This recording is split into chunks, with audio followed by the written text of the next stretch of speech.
કચ્છમાં કોમી એકતા અને ભાઈચારાની મિસાઇલ તરીકે ઓળખાતું ગઢશીસા વિસ્તારમાં હિન્દુ ધર્મમાં આસ્થાનું પ્રતિક ધાર્મિક મંદિર હોય, દરગાહ હોય કે મસ્જિદ, એવી એક બે દરગાહો નહીં પણ 21 જેટલી મસ્જિદો દરગાહોને દબાણ અર્થે દૂર કરવા નોટિસો ફટકારવામાં આવતા હિન્દુ મુસ્લિમના ભાઈચારાને અને પ્રતિપાળોને હૃદયને ઠેસ પહોંચી હતી।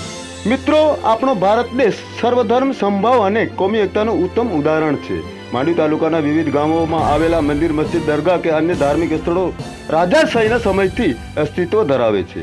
આપણા કચ્છની પવિત્ર ભૂમિ સંતો, મહંતો અને ઓલિયાઓની ભૂમિ છે, જ્યાં દરેક સમાજના લોકોની આસ્થા આ ધાર્મિક સ્થળો સાથે ગાઢ રીતે જોડાયેલી છે।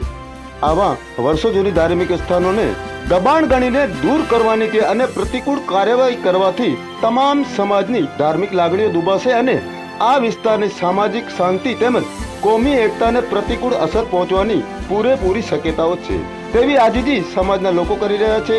તેઓ માંગણી કરી રહ્યા છે કે માંડવી તાલુકાના ગ્રામ્ય વિસ્તારોમાં આવેલ કોઈ પણ નાના મોટા ધાર્મિક સ્થાનોને નુકસાન ન પહોંચે કે દૂર ન કરવામાં આવે તેવી માંગણી કરી રહ્યા છે। જુઓ રિપોર્ટ। પત્ર આપવામાં આવ્યો છે કે એક ખાસ ધર્મ વર્ગના લોકો કે મુસ્લિમ સમાજના લોકોને જ્યાં આસ્થા છે એવી 21 દરગાહોને નોટિસો આપી અને ક્યાંક ને ક્યાંક તોડી પાડવા માટે જે આદેશ કરવામાં આવ્યો છે, ત્યારે અમે બીડીઓ સાહેબને અને મામલતદાર સાહેબને એવી રજૂઆત કરી છે કે આ દરગાહો છે એ વર્ષોથી એ જગ્યાએ આવેલી છે અને ક્યાંક ને ક્યાંક તો હિન્દુ લોકોની જે જગ્યા છે એમાં પણ આ દરગાહો આવેલી છે। ત્યારે સરકારને મજા આવે ત્યારે કે ઇલેક્શન આવે ત્યારે ધાર્મિક કોમી વાતાવરણ ડવડાય એના માટે થઈ અને મુસ્લિમ વર્ગને અને દરગાહોને ટાર્ગેટ કરીને આવી કાર્યવાહી કરવામાં આવે છે। કચ્છ છે એ કોમી એકતાનો એક મિસાલ છે, એમાં હિન્દુ મુસ્લિમ ભાઈઓ દરેક તહેવારોમાં સાથે રહે છે, સાથે ઉજવે છે।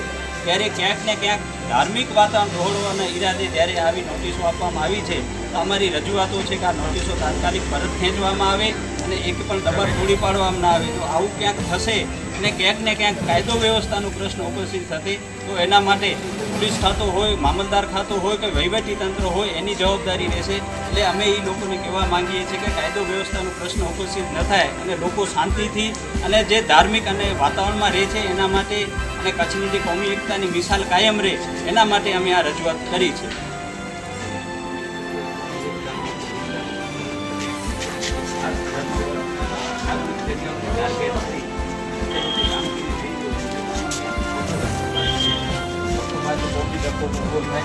અમારી એવી રિક્વેસ્ટ છે કે કાયદો વ્યવસ્થાનો સાહેબ આ વર્ષો જૂની જગ્યાઓ છે, જે જગ્યાઓ દરગાહો છે વર્ષો જૂની છે અને એમાં હિન્દુ મુસલમાન બધાની આસ્થા છે।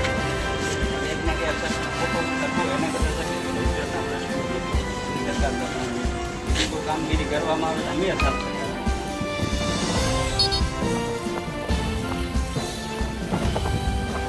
કચ્છવીર ન્યૂઝ ચેનલ, મનોજ રાઠોડ, જય હિન્દ।